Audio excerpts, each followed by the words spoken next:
part of the Press Play Podcast Network. Gentlemen across the nation, I have an urgent message for you. This episode is brought to you by Manscaped. The brand that took your balls to space is now launching them into the ultrasphere.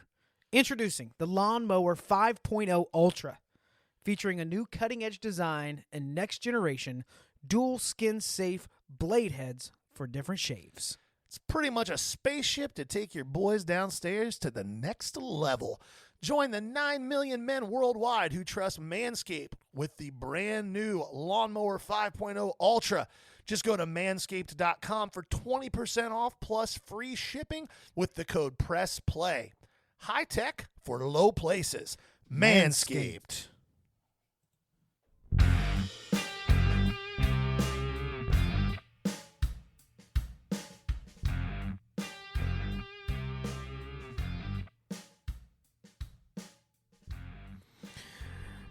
Well, hello. Welcome to the Ball Card Show, the sports podcast. For the Sports Collector, I'm Jason Otero. I'm Gary LeMaster. And as always, we are brought to you by the Press Play Podcast Network. I'll let you have all of them.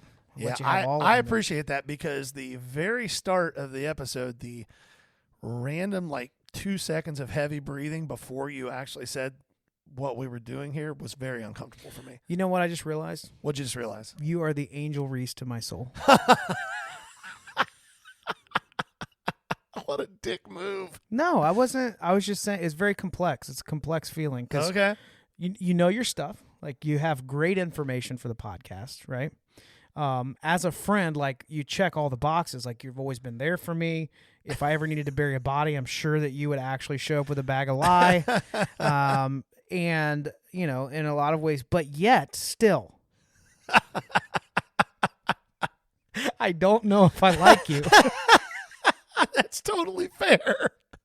Clearly, I'm Caitlin Clark. Completely fair. Yeah, I'm definitely the Caitlin Clark in this picture. Oh, goodness. Just dominant. I didn't know we were jumping straight into the Angel Reese. Oh, we're not. Clark I thing. just wanted to catch you off balance. Okay. So we're gonna talk about that later as planned. Yeah, that's not right out of the gate here. Okay. But we had a big buying week. We've been picking up a lot of cards. We did. If you haven't checked it out, really, really good content on TikTok. Gary did a run through where he went through a 50-cent box and pulled some amazing stuff out of it. It was awesome. If you haven't checked it out, it's got a lot of traction on there. And then I've been able to grab a bunch of stuff. Yeah. I keep upgrading my inventory. As I told last time, I had somebody buy all my Prices Mark stuff, so I've been trying to get that back, but I've been a lot more picky, and it's paying off. Picked up some really fun stuff, so I'll be posting that as well. Yeah, let's jump in to what's being released in the hobby in just a couple of weeks. Yeah, right when I get back from vacation. Yep. Woohoo! In early May, we have the release of 2024 Bowman Baseball. Yep, very exciting time of the year for me. So now, being someone who's done this a little bit, but not as long as you, still get it confused. But this Bowman release is the Bowman that will also be in retail. Correct. But there's different things in the product. But there was particularly something that we're very excited about. Bowman is doing a retrofractor, and it's a little bit controversial. So this set has two. Last year they had a few retrofractors. This year there's two. One of them is Bob Gibson, which will be awesome. Yep, that's a great one. The next one is Pete Rose. Yeah. And it's interesting for a few reasons, but the first one we need to talk about is Bowman is a licensed product. Correct. Pete Rose, I'm not aware of anything in the last... He has not been in a product since 1989. 89? I wouldn't have guessed that. Which was the year that he got banned from baseball. Yeah. And that's the last licensed product he's been. Now, there have been Pete Rose cards produced by Leaf. Mm-hmm. There have been Pete Rose cards in some WWE products, some different things like that. But the promotional photos, and this is what's nutty, they all show Pete Rose in a Reds uniform. And I've talked to a few people, but my buddy Josh, who we talk about a lot, Josh, I know you occasionally listen to the podcast, so shout out to Josh Kuznick. Shout out, Josh! If you want some really intense and honest insider information from somebody who was a fairly successful agent for 20 years. Why do you have to say fairly? Because he'll be the first one to tell you he was Angel not Reese. That was an Angel Reese move right there. Fairly Either way, successful. Josh has a great TikTok channel called What Will Josh Say? And he goes off on baseball stuff like a boss, and it is fantastic. So if you talk to Josh about this, he has kind of given me the heads up that wow, what an introduction to what you're about to say. Fanatics is basically flipping the bird to Major League Baseball right now. Full on Clint Eastwood, come and take it from my cold dead. Yeah, hands. they're basically saying, what are you going to do about it? Yeah. What are you going to do about it? You own 10% of us. We are exclusive to you. And if you want baseball cards, you're going to have to deal with what we choose to do. Yeah. So that's interesting. My initial thought was that they were just going to make Pete Rose into pajama cards and not have him be in like a Reds uniform or use a Reds logo or anything like that. But no, that doesn't appear to be the case. So, can I jump in with a fun? Really, if you didn't see it, Pete Rose shot a video from a casino, clearly at the booth. I loved it. I absolutely loved it. It was the biggest douche move I loved ever. It. He said, "I sure wish I would have had an interpreter back in the day." It was the most. It was such Calm a Pete down. Rose. It was such a Pete Rose thing to do. Angel Reese. It was such a Pete Rose The thing. crown to do. is heavy on your head, isn't it? No, it was such a Pete Rose thing to do. It was the most selfish, irresponsible. He was just like, "Hey, you know what?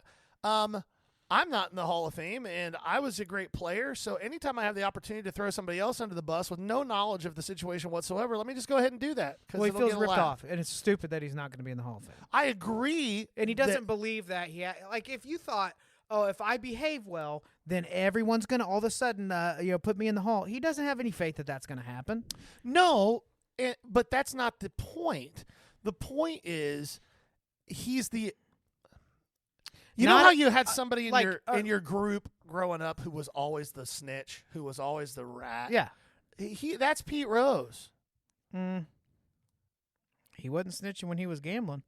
No, but the minute he got caught, have you ever seen Not the minute he got caught. In 35 years, have you ever seen actual remorse from Pete? I mean, Pete Rose is basically a psychopath. Pete Rose is an abusive, just kind of turd of a human who happened to be really good at one thing, which was hitting a baseball. How much time you spent with the guy? Just for clarification. I don't need to spend time with the guy. I can just look at the public records of his activities and crimes. Gotcha. Like, I don't know if I'm going to let you stay in my house and talk about Pete Rose like this, for one. Two, not everyone thinks the same way you do about this whole Shohei situation. Actually, a lot of people don't agree with you regarding him being stand-up, regarding the amount of money he was allowed to move and had no idea about.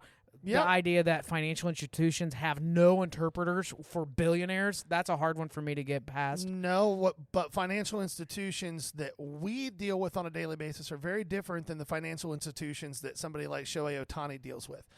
Shohei Ohtani isn't like transferring money from PNC Bank to wherever else. Like, you're talking about somebody that just has like a Fidelity brokerage account that they can do whatever they want out of from their app. Like, we're not talking about somebody needing to order cash at the bank. No, but what I'm saying is those I's and those T's, the dotting and the crossing, those are kind of where everything lies, and we're just kind of making assumptions about it. Now. Well, yeah, but should we not, as a society that at least on the surface says that we pride ourselves on some basic ideals, live up to those ideals? Like, if we're going to make assumptions, should we not assume innocence instead of assuming guilt? You love Shohei, and I realize what it would mean to baseball if they found out that he was cheating too. I don't love Shohei. I think that Shohei is one hell of a baseball player, but I think that in general, and it's not just in sports, but it's across the board, we as a society root for our heroes until we have the opportunity to gleefully tear them down. And then we enjoy the tear down even more than we enjoyed the build-up. And that's shitty. Hear me out. In this story, I lean towards the fact that he probably didn't know what was going on. Okay? But the only thing worse than that would be if like a faithful friend that has worked with him for many, many years was taking the fall for him on this. Agreed. So I that's agree. horrible too I agree. for the interpreter and all that. I want to go back to Pete Rose.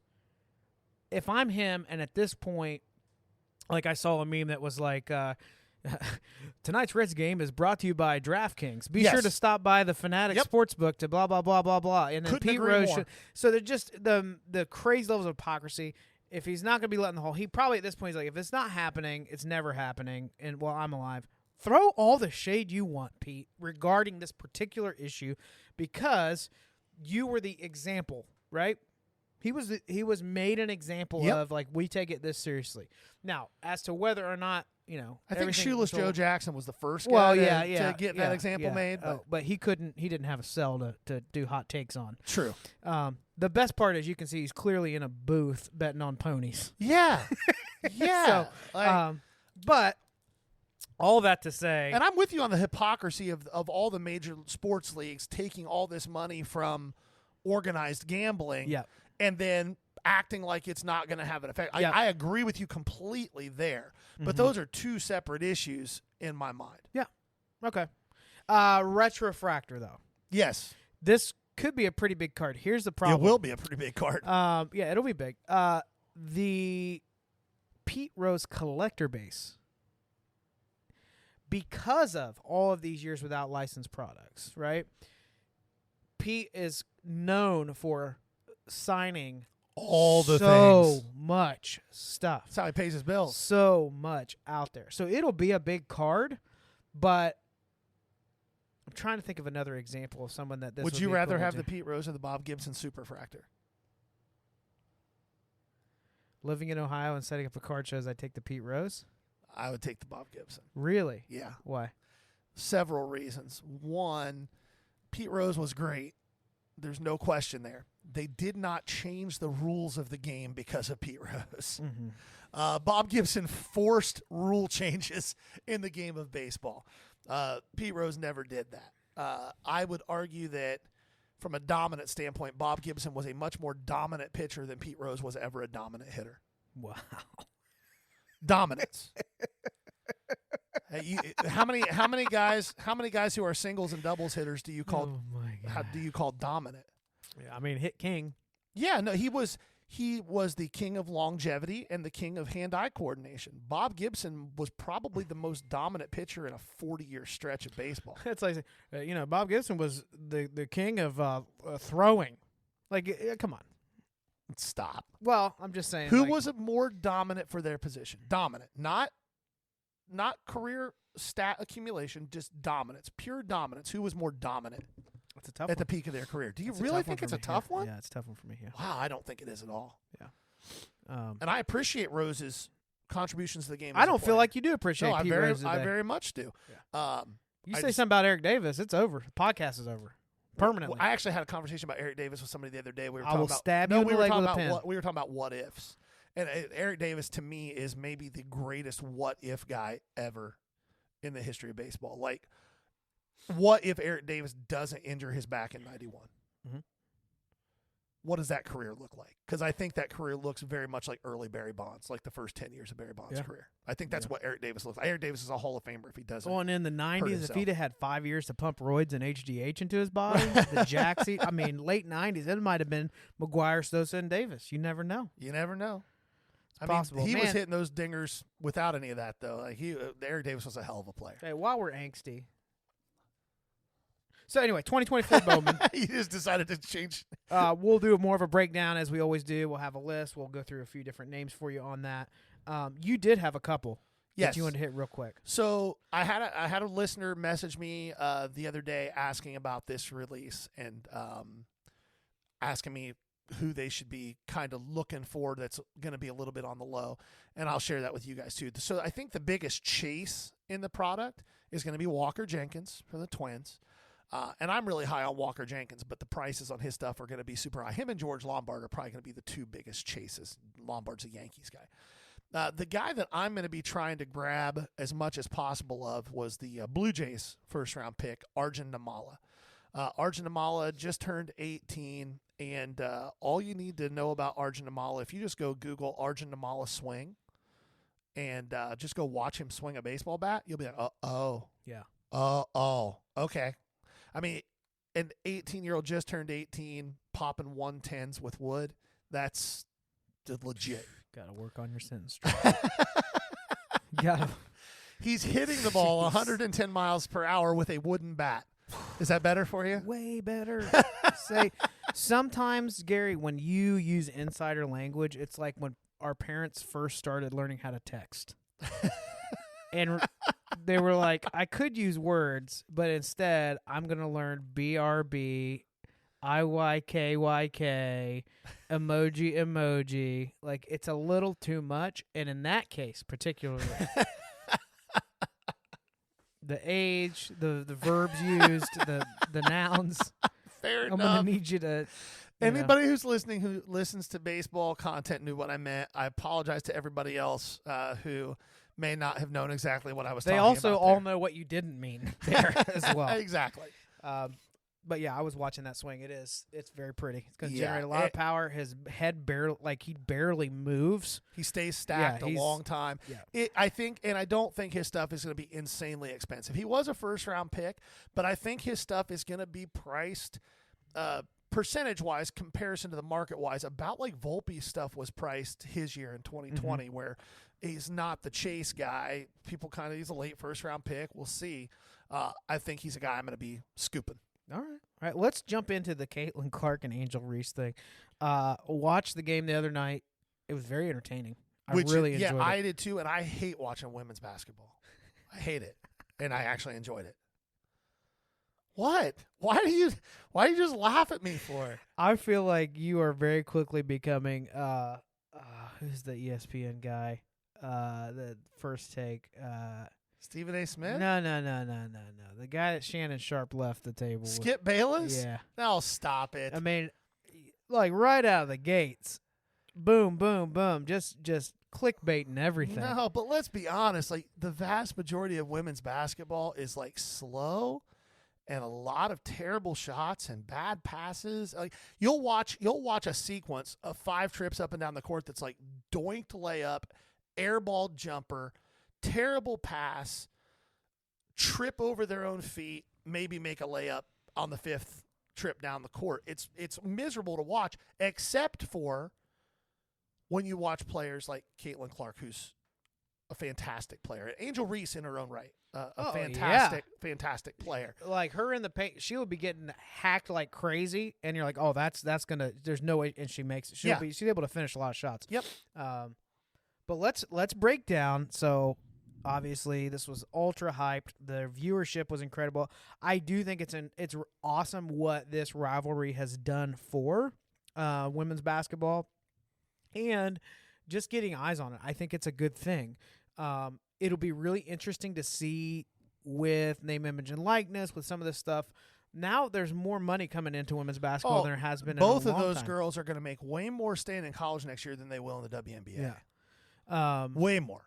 Well, max salary in WNBA is like $250. not salary. That wouldn't be where it is. No, it's the sponsorship opportunity is going to be larger in WNBA. No, I don't. I think college, that women's game, that LSU Iowa game, was like 30 times the viewership. Well, yeah, of the average that's the WNBA issue. game. The marketing value is way higher for them to stay in the NCAA right now. That's interesting. So very interesting dynamic. We compare last year as LSU has the win. Angel Reese is gloating a little bit, giving a little bit back. You know, Caitlin's a little bit. Yeah, Caitlin Clark's very intense too. But there was just a lot of back and forth with Angel Reese. Now, I thought Angel Reese and Caitlin Clark both handled it really well at the end of the game last year, where it was just like, no, it's competition. I get it's competitive. You get to talk trash if you win the game. That's kind of what Caitlin said everywhere. You had people popping up saying things that I believe were racially insensitive and motivated against Angel Reese. I agree. For sure. Yep. And then you also had people that just didn't like her attitude, period. So, this year, Iowa, they come back from the half and pretty handily just put the game away. I don't know how else to say it. Caitlin Clark's like, oh, I'm going to start hitting shots now. Which, by the way, if you haven't watched her, say what you will. Some of the dimes that she hands out, like some of these passes are. She's the court vision is unreal court vision. She's creating I think the space. best college women's player ever. Yeah. And it's not just the scoring, like no, in general, and it isn't because of physical dominance. She has a competitive. Yep. The competitive edge that she carries, the chip she carries on her shoulder, the only person I can compare it to in the modern game that's still alive is LeBron. Wow. I think, though, that the real comparison, to be frank, is more Kobe. Like, she just is cold. Yeah. She's just cold, and she doesn't have any tolerance for teammates that don't give the same effort that She does. doesn't care if they're winning by 20. No. She doesn't She care. is cold. Yeah. Yeah. So, real fun game. Angel Reese fouls out towards the end of the game. It was kind of funny watching all the Iowa fans, waving to her like she was everybody else last year.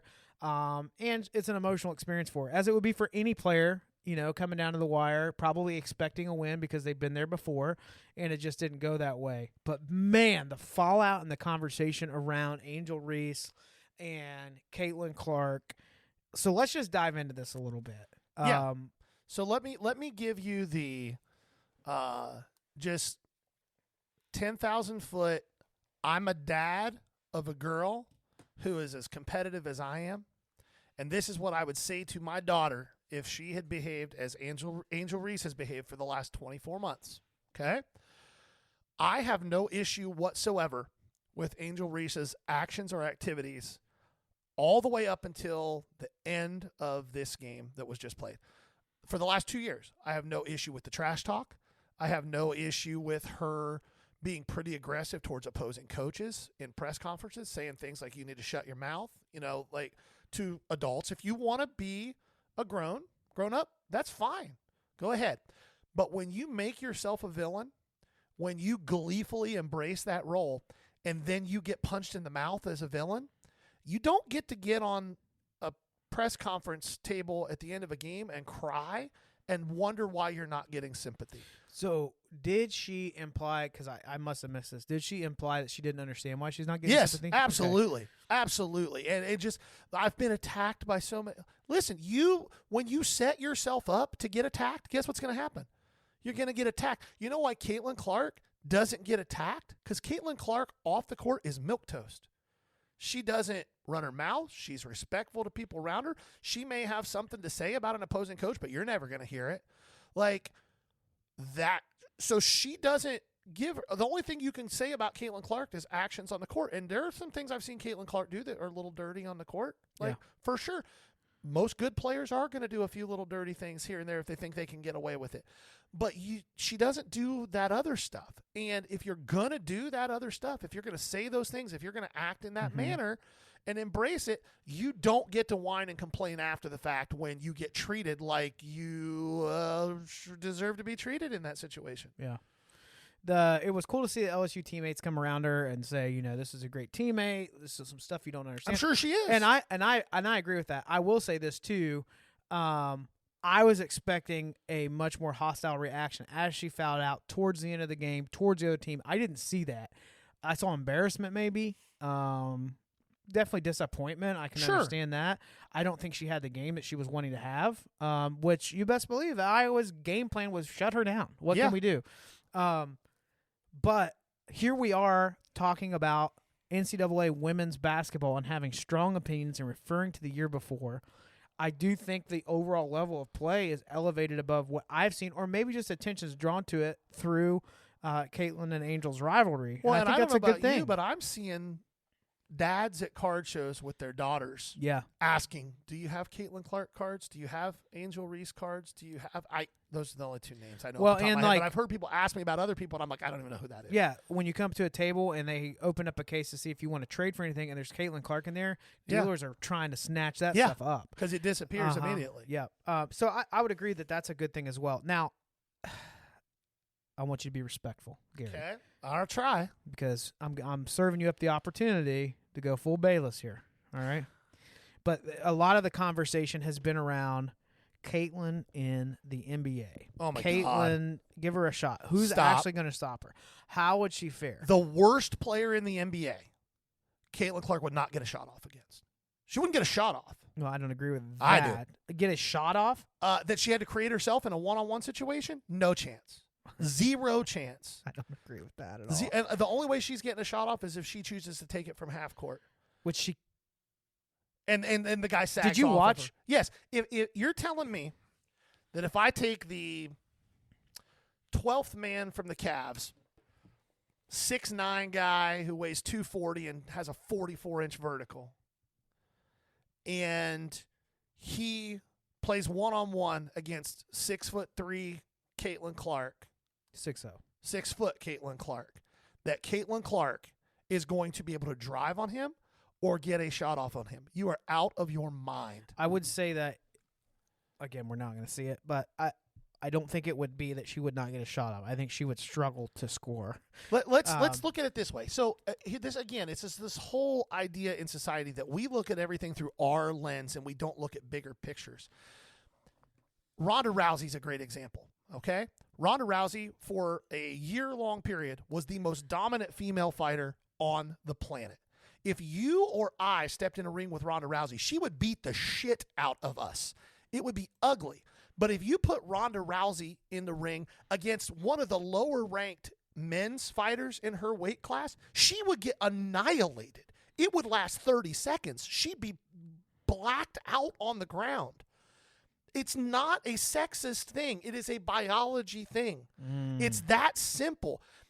The worst men's player in the league is 60% more athletic than Caitlin Clark. That's not a... Where you crack me up, though, is when you say 60% would not get a shot off, would get knocked out in 30 seconds. Those little areas between the lines in your coloring book are where you get a little carried away. Okay, maybe to an extent, but the point still remains that Caitlin Clark wouldn't even be remotely competitive in the NBA. What was the tweet that was really popular last week? It was like, who in the NBA would be able to stop her? What would she? And somebody just commented Draymond Green. Yeah. And then you visualize, oh, well, yeah, the physical disparity is exactly a thing to consider. That's the point. Now she's got a offer from the Big Three for $5 million. Yep, and that's all marketing ploy. Yeah, because I don't think she'd compete very well there either. Yeah, I don't want to see her go there. I don't think she will go there. I think she'll go to the WNBA. WNBA needs to figure out how to get that girl paid. They got to find some money to pay her because I do think you're not going to have this happen again in another 20 years. And I don't know the WNBA is going to be around in 20 years. Well, it's already it's just a tax write-off for the NBA at this point. Like, that's all the WNBA is a big tax write-off. I would love to see them seize the moment and find a way to do something with this opportunity. Well, I would love to see that too, but it's that whole... So here's the question. Yeah. Will she look this dominant in the WNBA? Yes. That is a pause. That's a net agree. positive. That she is. She instantly, the minute she goes into WNBA, she's the best shooter the league's ever had. Yeah. Instantly, and it's not even close. Yeah. She's probably a top 10 passer in the history of the league the minute she steps into that league, and it's not. I don't think there's an argument that can be made against that. So, the good thing for the WNBA is the amount of revenue she's going to generate for the league with different sponsors, partners, sports books where people are can be a big thing. Yeah. I still don't think it ever gets to the point where the league makes money. And I won't riff on that too hard. If you want a great riff on that that'll make you laugh, but it's 100% factual, just go watch Bill Burr at Red Rocks. He does a 10-minute riff on it, and he'll tell you exactly why the WNBA will never be a money-making league.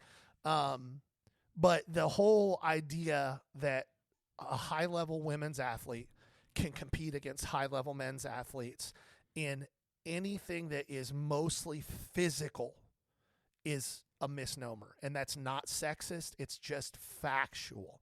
And you can apply that to any sport. The highest-level women's golfers cannot compete with the highest-level men's golfers from the same tees. They can from 100 yards and in. But they can't for the women's longest driver, Bryson DeChambeau, would be 150 yards past her on every hole if he wanted to be. Like, it's just the reality. It's not a slight. Serena Williams would not be a top 500 men's tennis player in the world. She just wouldn't be. And she Top says 500? She says that. Wow. She says that. Wow. It's a completely different game. When you watch mixed doubles. I don't watch. All right, I'm going to stop you Okay. there. We're done. Because Okay. I'm never watching mixed doubles. Okay. You don't Ever. watch Wimbledon? I'd rather watch mixed doubles Wimbledon than No, most I don't WNBA watch games. tennis. Are you I'm going to be serious? honest with you. I'd much rather watch that than most WNBA games.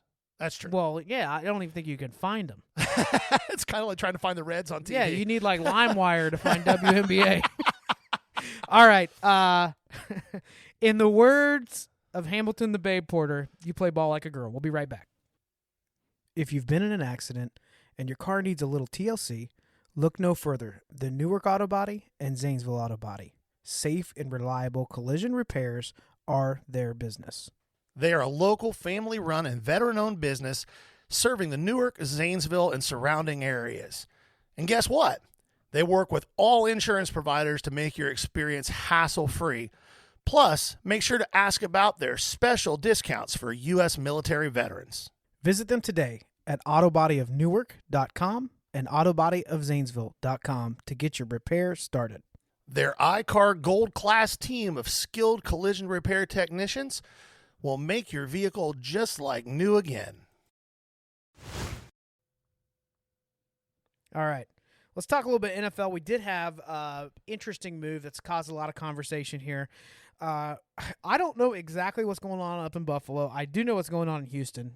They continually are putting more and more weapons around C.J. Stroud. That offense is now terrifying. It's Yes. not just scary. Yeah. It is horrifyingly terrifying. Yeah, he's good. C.J. Stroud, buy him. I do think he's one where even though he's expensive now, I'd still buy him. Stuff hasn't Yeah. fallen, but my God, the offense is His scary. college uni stuff hasn't fallen. No. It's crazy. All right. So Stephon Diggs, Buffalo gets basically a ham sandwich in exchange for this trade. What was it, a sixth round? Second round. Second round. Yeah. Sixth round was Fields. yeah. Second round pick. Was it there another later pick as well? It was something that's seemingly irrelevant, but Yeah. I'm sure there was. What is going on?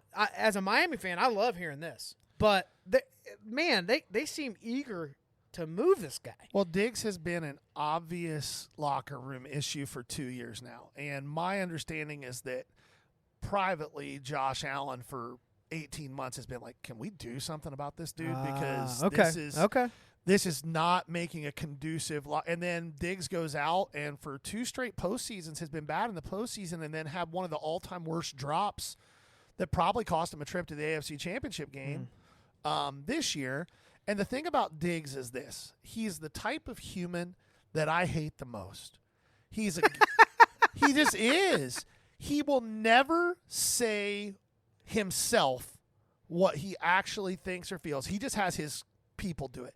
If he wants to put pressure on Buffalo to get him out of town, he won't say, hey, guys, this isn't working for me. Let's figure this out. No, he'll just say, he'll send his brother a message. Hey, man, can you tweet something real shitty about Buffalo? Because I need them to get the message. But I don't want to be the bad guy. I want everybody to like me. But if you can be the bad guy, or Dad if he can, or like whatever it is, it's like the guy, I told you this earlier, we were talking about it. It's like the guy who wants to get divorced but doesn't have the balls to tell his wife he wants to get divorced. So he goes and cheats on her a bunch, and then she finds out, and then he acts all surprised when she wants a divorce. Like, that's Stephon Diggs. Be a man. You are so freaking salty. If you want to be gone, be a man and say, hey, trade me. Don't play this stupid game where you just say random pseudo-philosophical dumbassery whenever you're asked about stuff. And it is a cancer to a locker room. Now, what's going to be interesting in Houston is this. I think at this point in his career, Diggs is probably the number 2 guy to Nico Collins when he gets there. Mm-hmm. And I'm not 100% sure that he and Tank Dell aren't going to compete for catches. And Diggs is not a guy who's okay with 10 touches one week and 2 the next. And that's how that's going to play out, I think. I think that some weeks it's going to be Tank Dell getting the number 2 targets, and some weeks it's going to be Diggs getting the number 2 targets, and some weeks it's going to be Dalton Schultz getting the number 2 targets. And I don't know how well Diggs is going to react to all of that. Now, he is from Texas, so he's probably glad to be going to his home state and getting out of the cold of Buffalo. But Buffalo's in a pickle now, too, because who's their best receiver at this point? Khalil Shakir? Yeah. Well, that's just it. It wasn't just the Stephon Diggs move. Buffalo's made several moves. But let Gabe Davis walk. Yep. Maybe they know something we don't. Maybe it's they're going to go full house with Dalton Kincaid and Dawson Knox and just have 2 tight ends out there all the time. All right. I mean, Josh Allen. All right, it has seemed like in high-pressure moments there have been some issues there. They're putting more weight on his back, for sure. I would agree, but I also think that as a quarterback, if you don't have trust, and I think that the trust between Diggs and Josh Allen had eroded to the point where Josh Allen, not only off the field, didn't trust Stephon Diggs, but it was reaching a point where on the field, he didn't trust Stephon Diggs.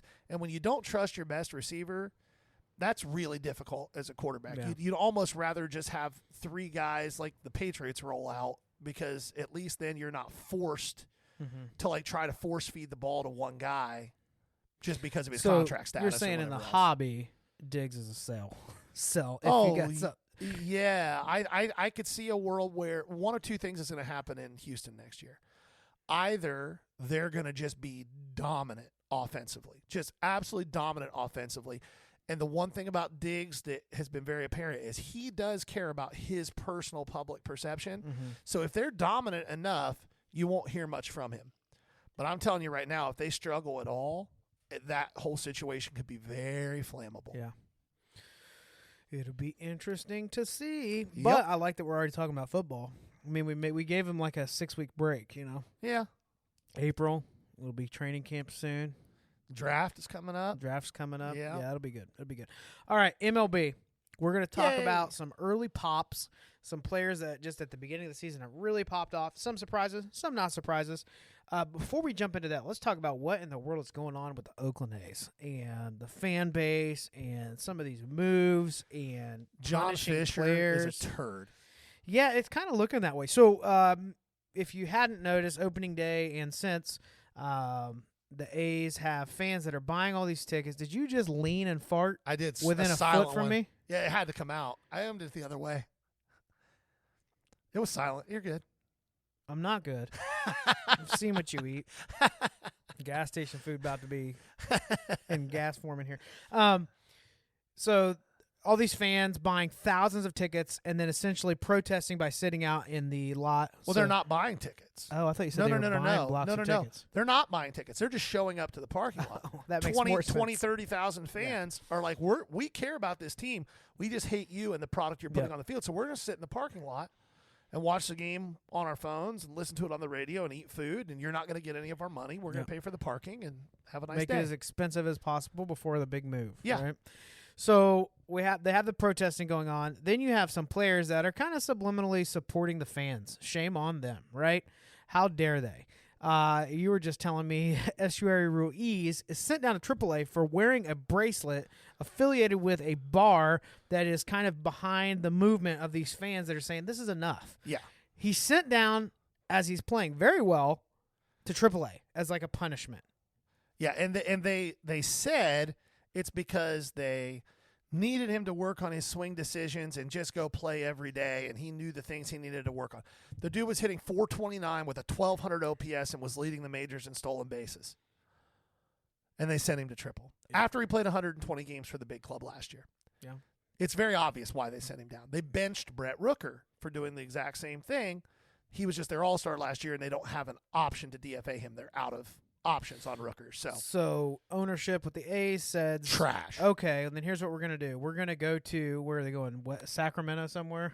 Well, there was part of that, and then Oakland has actually been trying to work out a renewed 5-year lease to keep him in Oakland through that period of time. But that whole situation has become so toxic that who knows? Yeah. So hopefully the owner can hemorrhage a little more money. Such a turd. Before a move, and get those players to Vegas. And the thing that sucks is that fan base, when the team was trying to be competitive, that fan base showed up. Yeah. Now, it always looked like they didn't because they play in a football stadium. Horrible. Like, you're not getting 90,000 people to a baseball game, but they would show up 20, 30, 40,000 people. And you remember back when the Reds and the A's were playing each other in the early 90s in World Series, that place was rocking. Like, that place was rocking. It's a great fan base. And Oakland is a super depressed area. The economy there is really bad. There's a lot of things that are wrong there. But that fan base tried for a long time. They want a team to support. They want an owner that cares enough to put a competitive team on the field. And this guy doesn't. It's bad for baseball. It's bad for fans. It's bad for players. Baseball should do something about it. No, I can't give you that amount of time for the next few baseball That's things. fine. I'm going to give you names of guys that are popping off. You have less than 30 seconds. Okay. Let me get locked in. No, you're always ready to talk. Let's go. Act like you need help with that. Let's go. Spencer Steer. Spencer Steer is off to a fantastic start. He's hitting over 400. He's been very clutch, just like last year. I don't think he's going to hit 400 for the year, but this might be the year he cracks 300.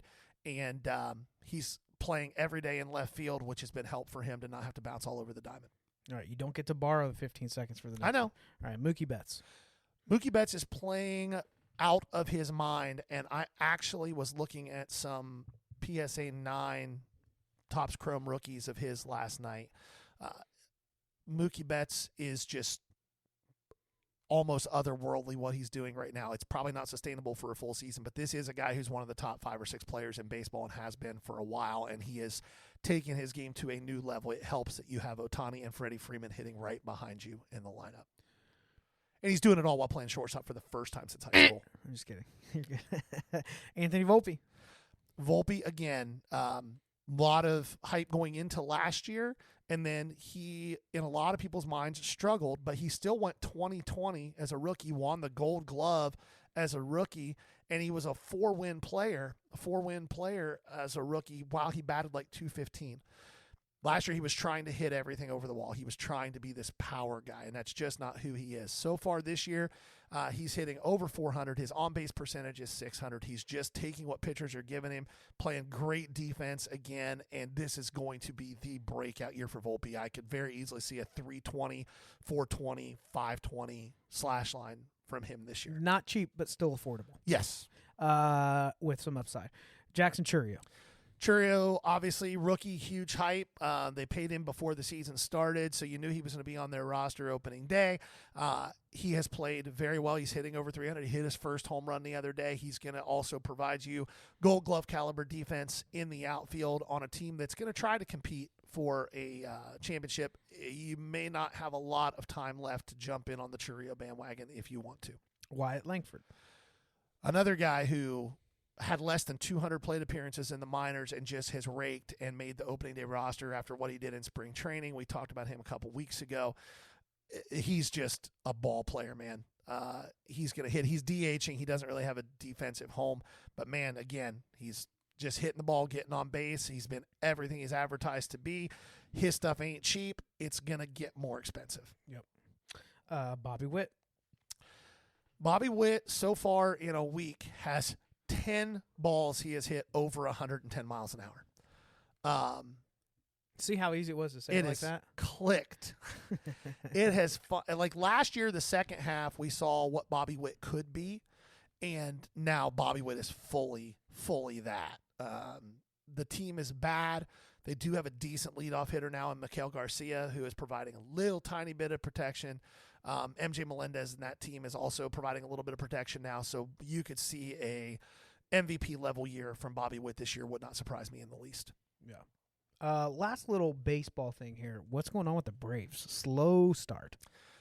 Yeah, Acuna's not hitting the ball. I sent you a clip.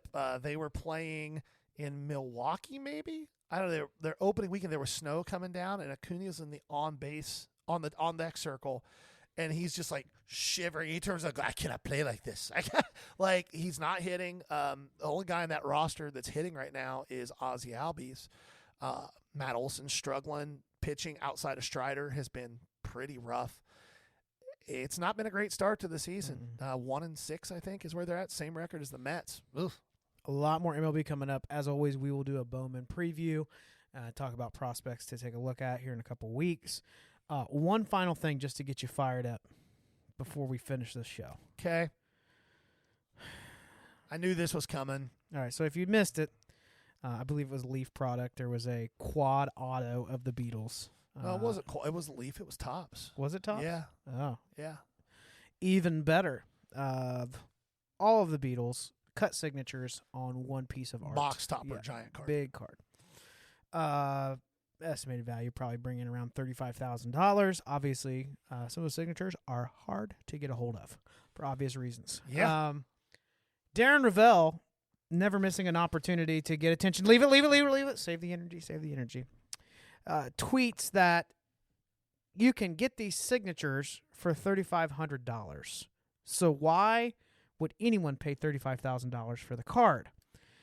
This is opening up a can of worms for a much bigger conversation. Obviously, he has garnered the attention he was hoping for with that tweet, for one. But he's a moron also. So I'll let you jump in. Incalculable proportions. I have, the analogy that I would like to start with, and then I'll just hand it over to you. Okay. Imagine, so, we're in Ohio, so Cameron Mitchell restaurants are very popular. That I go and have a really high-grade, quality steak at Jeff Ruby's. And that meal costs me, I have a nice glass of wine, sides, dessert. I'm in $500-600. My wife's with me too. We're in like $1,200, right? Maybe we had some friends. Maybe we took the kids. Okay. A couple thousand of a really nice dinner. And as I'm walking out, some guy goes, you can get half of a beef for $1,500. And that's a lot of steaks. Yep. So why in the world would you pay that for a meal? That's the equivalent of what this moron is saying to me. Correct. And it is, again, you talk about clickbaity stuff. This dude is the king of this stuff. He is a trash journalist. Left ESPN, quote unquote, left ESPN. The understanding that I have is that he was about to be ousted from ESPN, so he preempted that. The dude is trash. But to your point, it's no different than anything else on the planet. If you have a roof issue on your house and you need a new roof, and you've got just a decent-sized house, you're not a mansion and not a shack, you can go buy all the materials that you need to build your own roof for about $1,500. But if you have somebody come put the roof on your house, it's going to cost you $15,000. That's just how it goes. Going and buying 4 random cut autos of the Beatles, yeah, okay, I can get them for $3,500. That is not the same thing as pulling this card that is a one-of-one, like you said, piece of art that you can't get another one of from a licensed product. Like it's the most asinine thing I've ever heard in my life. And from somebody who says that they are a advocate for the hobby, who is constantly inserting themselves into parts of this hobby, for somebody to say something like that is an obvious dig and an attempt to drive down prices in the hobby is almost unfathomable in its stupidity. So, Darren Ravel, you're not listening to this, but if any of you who are listening follow this moron, continue to follow him, but call out his idiocy. Like, when he says dumb stuff like this, respond to it. Retweet it with comments that talk about how stupid it is, because it's the only way that a person like this is going to shut their pie hole is if enough people tell them to shut their pie hole. I disagree. I think that will just make him talk more because it's working. Maybe. He's not going anywhere. He's not going anywhere. It is called trading cards. Yeah. Because they're traded. Yeah. There's a perceived value. And they're cards. It's not 4 random pieces of paper that have an autograph scribbled on them. I mean, I could go buy a Jackson Pollock, but why wouldn't I just get some watercolors and tell my daughter to go nuts? I can go buy the parts that I need to build an engine, but why wouldn't I just go buy a car? You can get a good look at a T-bone by sticking your head over Bill's ass. Wouldn't you rather take the butcher's word for it? Right? This has been the Ball Card Show, the sports podcast. For the Sports Collector. Bye now. Peace.